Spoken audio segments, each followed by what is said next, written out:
Assalamualaikum warahmatullahi wabarakatuh. Hari ini kami Polres Aceh Timur membagikan takjil kepada masyarakat yang melintas di depan Mapolres Aceh Timur.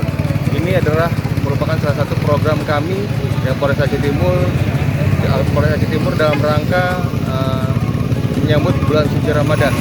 Ini akan kami terus laksanakan sampai dengan nantinya Lebaran. Hari ini kami membagikan takjil kepada masyarakat sebanyak 200 paket.